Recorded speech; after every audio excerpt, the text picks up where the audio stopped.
संयुक्त राज्य अमेरिका और सोवियत रूस के बीच उत्पन्न तनाव खत्म होने के बाद एक नई उम्मीद जगी थी। बहुत से लोगों को लग रहा था कि अब शांति और खुशहाली का दौर आएगा। इस समय में लोकतांत्रिक मूल्यों का बोलबाला बढ़ा और संयुक्त राष्ट्र जैसी संस्थाओं का निर्माण हुआ। उम्मीद थी कि ये संस्थाएं भविष्य में होने वाले युद्धों को रोकेंगी और देशों के बीच सहयोग बढ़ाएंगी। लेकिन हाल के वर्षों की घटनाओं, खासकर यूक्रेन पर रूस के हमले ने इस भ्रम को तोड़ दिया है। इस संघर्ष ने नियमों पर आधारित अंतर्राष्ट्रीय व्यवस्था की कमजोरी को उजागर किया है और महाशक्तियों के बीच बढ़ती प्रतिस्पर्धा को सामने लाया है।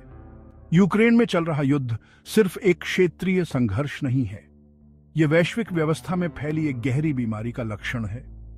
इस संघर्ष ने अंतर्राष्ट्रीय संगठनों की सीमाओं को भी उजागर किया है कि वे इस तरह के संकटों से कैसे निपटते हैं। उदाहरण के लिए, वीटो पावर के कारण संयुक्त राष्ट्र सुरक्षा परिषद काफी हद तक निष्प्रभावी हो गई है। इस गतिरोध ने इन संस्थाओं की क्षमता पर गंभीर सवाल खड़े कर दिए हैं कि क्या वे एक बहुध्रुवीय दुनिया में वैश्विक शांति और सुरक्षा बनाए रख पाएंगी। सहयोग और अंतर्राष्ट्रीय कानून के सम्मान से भरपूर एक उदार विश्व व्यवस्था की उम्मीद कम होती जा रही है। दुनिया एक अनिश्चित और अस्थिर भविष्य की ओर बढ़ रही है, जहां भू राजनीतिक प्रतिद्वंद्विता और संघर्ष की संभावनाएं बियाज रही हैं। यूक्रेन पर रूस का आक्रमण यूक्रेन की संप्रभुता पर हमला है और यह अंतर्राष्ट्रीय समुदाय के लिए एक गंभीर चेतावनी भी है कि किसी भी देश की सीमाओं का उल्लंघन किया जा सकता है। शीत युद्ध के बाद की यूरोप की सुरक्षा व्यवस्था के लिए एक सीधी चुनौती है। यह संघर्ष यूरोप में स्थिरता और शांति के लिए एक बड़ा खतरा बन गया है, जिससे नाटो और यूरोपीय संघ को अपनी सुरक्षा नीतियों पर पुनर्विचार करने के लिए मजबूर होना पड़ा है। इस कृत्य ने अंतर्राष्ट्रीय व्यवस्था में फॉल्ट लाइंस को उजागर किया है। यह घटना वैश्विक नेताओं के बीच अविश्वास और अस्थिरता को बढ़ावा दे रही है, जिससे अंतर्राष्ट्रीय सहयोग में कमी आ रही है। संयुक्त राज्य अमेरिका और उसके यूरोपीय सहयोगियों ने रूस के खिलाफ कई प्रतिबंध लगाए हैं। इन प्रतिबंधों का उद्देश्य रूस को उसकी आक्रामक नीतियों से पीछे हटने के लिए मजबूर करना है। यूरोप पर तत्काल प्रभाव से परे यूक्रेन में युद्ध के वैश्विक शक्ति संतुलन के लिए भी गंभीर निहितार्थ हैं।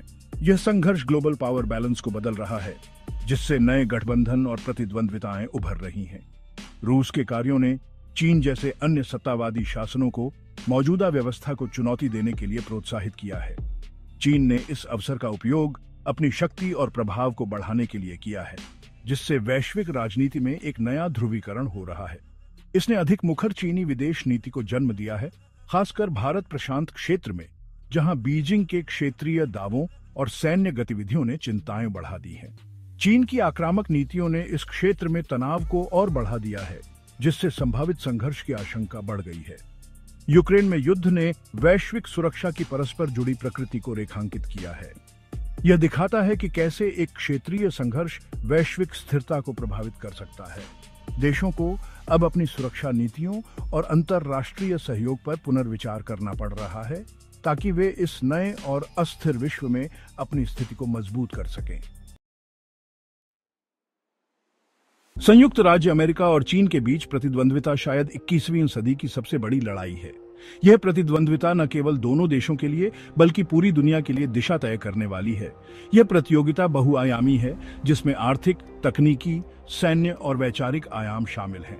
दोनों देशों के बीच की यह प्रतिस्पर्धा ग्लोबल पावर बैलेंस को प्रभावित कर रही है। संयुक्त राष्ट्र और अन्य अंतर्राष्ट्रीय संस्थानों में भी इस प्रतिद्वंद्विता का प्रभाव देखा जा सकता है। संयुक्त राज्य अमेरिका घरेलू चुनौतियों का सामना करने के बावजूद बेजोड़ सैन्य क्षमताओं और गठबंधनों के एक विशाल नेटवर्क के साथ एक वैश्विक महाशक्ति बना हुआ है। इसके सैन्य गठबंधन जैसे कि नाटो इसे वैश्विक स्तर पर एक मजबूत स्थिति में रखते हैं। हालांकि चीन का तेजी से आर्थिक उदय और बढ़ती सैन्य शक्ति अमेरिकी प्रभुत्व के लिए एक महत्वपूर्ण चुनौती है। चीन की आर्थिक नीतियां और वैश्विक बाजार में उसकी बढ़ती उपस्थिति इसे एक प्रमुख खिलाड़ी बनाती हैं। चीन अपनी विदेश नीति में तेजी से मुखर हो रहा है, जो एशिया और उसके बाहर अपने प्रभाव का विस्तार करना चाहता है। बेल्ट एंड रोड इनिशिएटिव जैसे परियोजनाएं चीन की वैश्विक महत्वाकांक्षाओं का प्रमाण है। इन दोनों शक्तियों के बीच प्रतिस्पर्धा विभिन्न क्षेत्रों में पहले से ही स्पष्ट है। व्यापार, प्रौद्योगिकी और सैन्य क्षेत्रों में यह प्रतिस्पर्धा दिन ब दिन बढ़ती जा रही है। आर्थिक क्षेत्र में व्यापार विवाद और तकनीकी प्रतिद्वंद्विता तेज हो गई है। दोनों देश अपने अपने तकनीकी उद्योगों को बढ़ावा देने के लिए बड़े पैमाने पर निवेश कर रहे हैं। सैन्य रूप से दक्षिण चीन सागर में चीन की बढ़ती नौसैनिक उपस्थिति और अपने सशस्त्र बलों के आधुनिकीकरण ने वॉशिंगटन और क्षेत्र में अमेरिकी सहयोगियों के बीच चिंताएं बढ़ा दी हैं। यह क्षेत्रीय सुरक्षा के लिए एक महत्वपूर्ण मुद्दा बन गया है। अमेरिका चीन प्रतिद्वंद्विता का वैचारिक आयाम भी महत्वपूर्ण है। यह केवल शक्ति और संसाधनों की लड़ाई नहीं है, बल्कि विचारधाराओं की भी लड़ाई है। संयुक्त राज्य अमेरिका लोकतंत्र, मानवाधिकारों और नियमों पर आधारित अंतर्राष्ट्रीय व्यवस्था को बढ़ावा देता है। यह अपने मूल्यों और सिद्धांतों को वैश्विक स्तर पर प्रसारित करने का प्रयास करता है। दूसरी ओर चीन सत्तावादी पूंजीवाद के अपने मॉडल की वकालत करता है और वैश्विक मानदंडों और संस्थानों को अपने हितों को बेहतर ढंग से दर्शाने के लिए उनका पुनर्निर्माण करना चाहता है।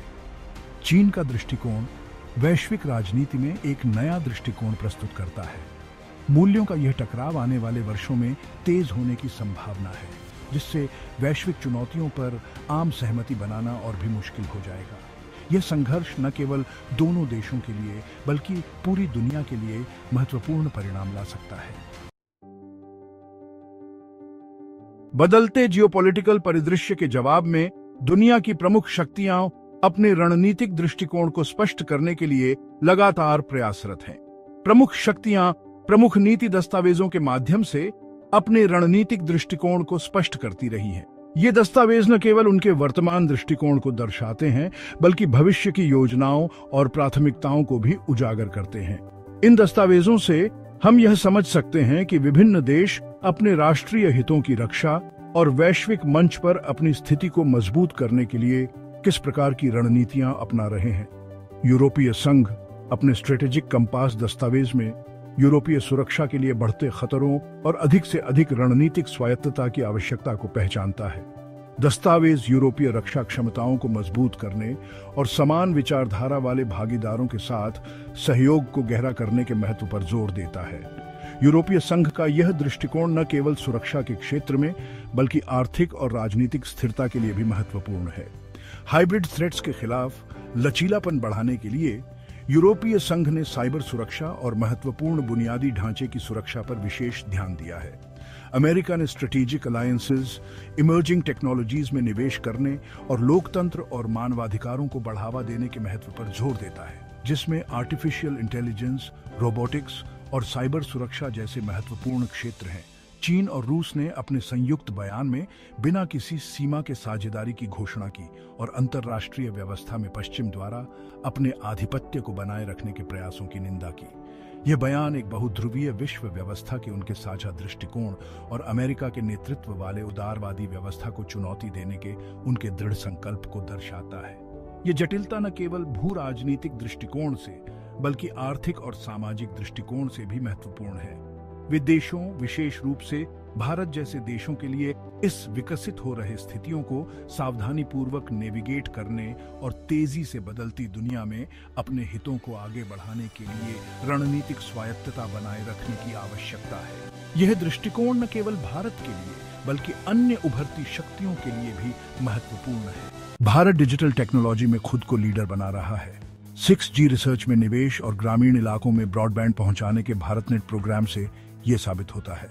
इससे डिजिटल डिवाइड कम होगा और कनेक्टिविटी होने से ग्रामीण क्षेत्रों में विकास के नए अवसर सामने आएंगे। ये डिजिटल इंफ्रास्ट्रक्चर भारत को आर्थिक तौर पर मजबूत बनाएगा और ग्लोबल टेक वर्ल्ड में आगे ले जाएगा। मेक इन इंडिया के तहत भारत ने डिफेंस मैन्युफैक्चरिंग को बढ़ावा दिया है। एडवांस फाइटर जेट से लेकर ब्रह्मोस मिसाइल्स तक ये सब हमारी सुरक्षा के लिए बन रहे हैं। साथ ही फिलीपींस जैसे देशों को भी एक्सपोर्ट किए जा रहे हैं। डिफेंस एक्सपोर्टर के तौर पर भारत का उभरना ग्लोबल स्तर पर हमारा स्ट्रैटेजिक प्रभाव बढ़ाता है। भारत का स्पेस एजेंसी इसरो कम खर्च में स्पेस मिशन करने में ग्लोबल लीडर बन गया है। यूरोप के उपग्रह अब भारत के इसरो से लॉन्च हो रहे हैं। ये भारत के अंतरिक्ष विज्ञान में विकास को दिखाता है। चंद्रयान 3 की सफलता और गगनयान के चलते काम से इसरो की क्षमताओं की बहुत मांग है। सैटेलाइट लॉन्च से अच्छी कमाई हो रही है और भारत का स्पेस डिप्लोमेसी मजबूत हो रहा है। रिफाइंड पेट्रोलियम प्रोडक्ट्स का बड़ा एक्सपोर्टर बनकर भारत ने ग्लोबल मार्केट में अपनी जगह बनाई है। रूस से कच्चा तेल मंगवाकर यूरोप को पेट्रोलियम प्रोडक्ट्स निर्यात करना एक स्मार्ट कदम है। अपने एडवांस रिफाइनरीज से हम एशिया और अफ्रीका जैसे देशों की भी जरूरतें पूरी कर रहे हैं। इससे न सिर्फ कमाई होती है बल्कि एनर्जी ट्रेड में भी हमारा दबदबा बढ़ता है। अपनी सुरक्षा और ट्रेड लॉजिस्टिक्स को बेहतर बनाने के लिए भारत ने खासकर चीन से लगती उत्तरी सीमाओं पर ऊंचाई वाले इंफ्रास्ट्रक्चर पर ध्यान दिया है। इससे हमारी डिफेंस मजबूत होती है और आसपास के देशों से कनेक्टिविटी बढ़ती है, जिससे ट्रेड को फायदा मिलता है। अमेरिका, जापान और ऑस्ट्रेलिया के साथ क्वाड अलायंस में भारत की भागीदारी इंडो पैसिफिक सुरक्षा और मल्टीलैटरल डिप्लोमेसी के लिए हमारी प्रतिबद्धता को दर्शाती है। ये अलायंस इस क्षेत्र में चीन के दबदबे को कम करता है और आर्थिक व टेक्नोलॉजिकल सहयोग को बढ़ाता है। टेक्नोलॉजिकल इनोवेशन, स्ट्रैटेजिक अलायंस और आत्मनिर्भरता पर भारत के फोकस ने ग्लोबल स्तर पर हमारा कद बढ़ाया है। ये कदम न सिर्फ घरेलू चुनौतियों का समाधान करते हैं बल्कि अंतर्राष्ट्रीय मानदंडों और साझेदारियों को बनाने में भारत को एक महत्वपूर्ण खिलाड़ी के रूप में पेश करते हैं। आने वाला भविष्य ग्लोबल मामलों में भारत की और भी बड़ी भूमिका का वादा करता है। क्या आप भी नए भारत के साथ कदम मिलाकर चलने के लिए तैयार हैं?